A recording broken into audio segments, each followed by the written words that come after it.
So now that you order your printer, you should have gotten this from Maxell or another company that you ordered the printer from. As long as it's a Godex RT200, it should just plug and play and work. So usually in the box, you'll get yourself a couple of different things. You'll get the manual, which you can read if you like. You'll get the USB cable that connects the printer. And this is great because as we walk through it, you kind of see everything and hopefully it's how to set everything up. You get the power cable and the power brick for the printer itself. And then inside, you will see the printer itself. Now the printer, sometimes they will have the label and the rolls already loaded in there. So just check if they already have that. If not, we can go through the setup and how to do that yourself as well. So we don't need that box anymore. And in your case, so now that you have your printer, the first thing you're gonna do is just pop this side open. So you just pull the two green tabs, so one on this side and one on this side. You pull it forward and it should pop up a little bit. And then once you do, there's two compartments in the printer. There's a top compartment there, and then there's the bottom compartment with the actual labels. So the labels go in the bottom compartment, and the top compartment is gonna have your ribbon, which is what transfers the ink onto the papers itself. So with the Godex printer and the right labels, you will be able to put these labels directly onto the Steri pouches, and we'll go over that afterwards. And these should survive the Steri cycles and still be legible and still be scannable afterwards. So if your printer already comes with everything loaded in, that's fantastic, but let's pretend that it doesn't. So I'm just gonna take everything out and then we'll go through setting it up manually.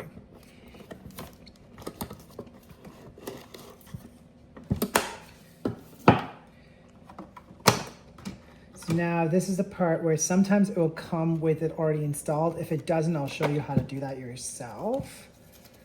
And I'll kind of put it back to the factory settings so that way you can see exactly what to do. Ideally, you don't have to do this part where you have to undo it, but so most times it'll be like this.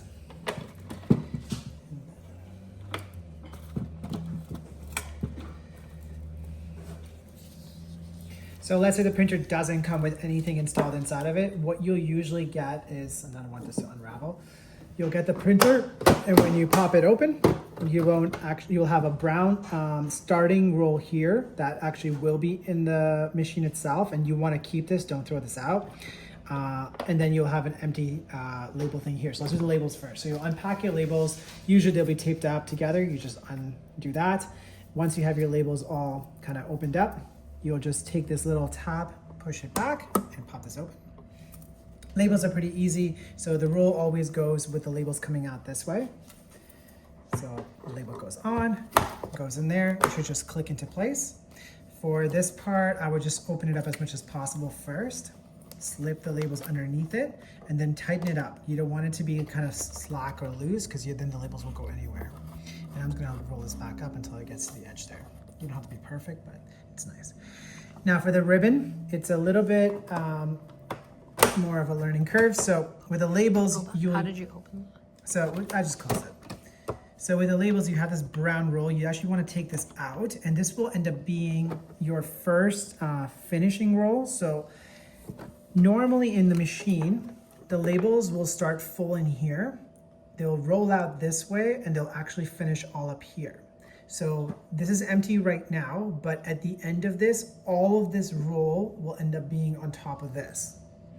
And what will happen is this will then be empty. So this gray part will be empty.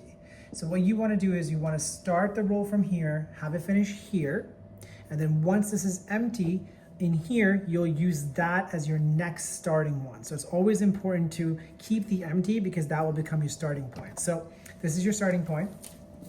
You're gonna go to your roll, and what I'll do is I'll mount this first so it doesn't go anywhere, so we don't have to worry about that.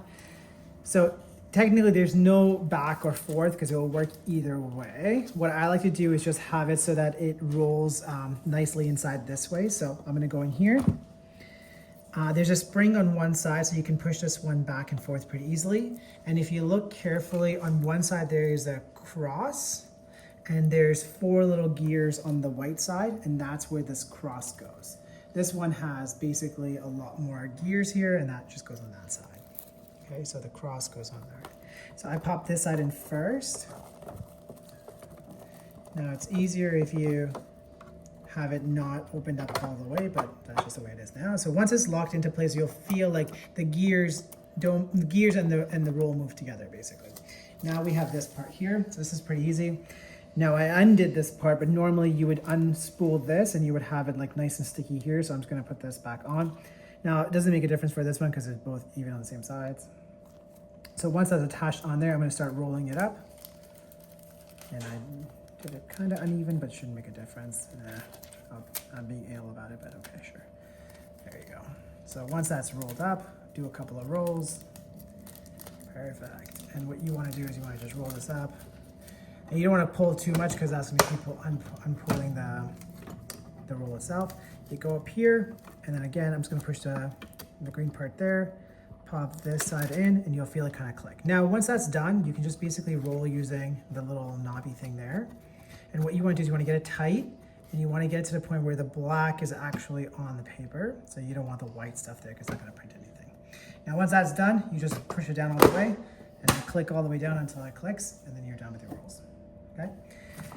So let's talk about the printer brick and everything. So let's set that up. So open that up. This goes into the side. Pretty obvious there.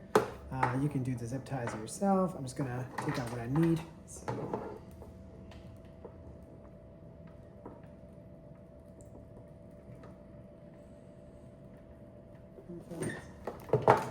I'm just gonna grab the extension cord here and plug this in. So on the back of this printer, there's a couple of buttons or a couple of things here. So one's your power jack, so that's where the power goes. This is going to go into the USB side over here, so you have a cable with a USB-A to, I believe it's a USB-B or something like that, but anyway, so it just goes into this thing here. You don't need to use these two, okay? So once you do have it plugged in, you should be able to turn on the power. Now, the reason it's red is because we haven't plugged in the USB yet. So once we do that, it should turn green, so let's do that.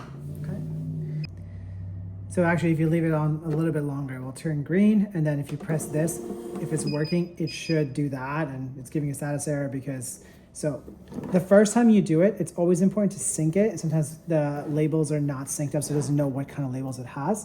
So there's a little button back here, the brown, and I would just hold that down for a couple of seconds until you hear it do that. And then it will be synced up.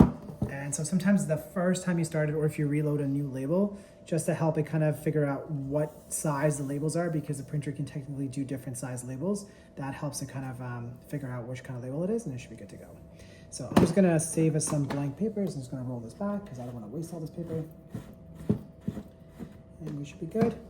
And just to make sure it's working, I press OK. Hopefully it just gives me one page to go. So now it knows it's the size of the paper. So every time I do it, it should just do one.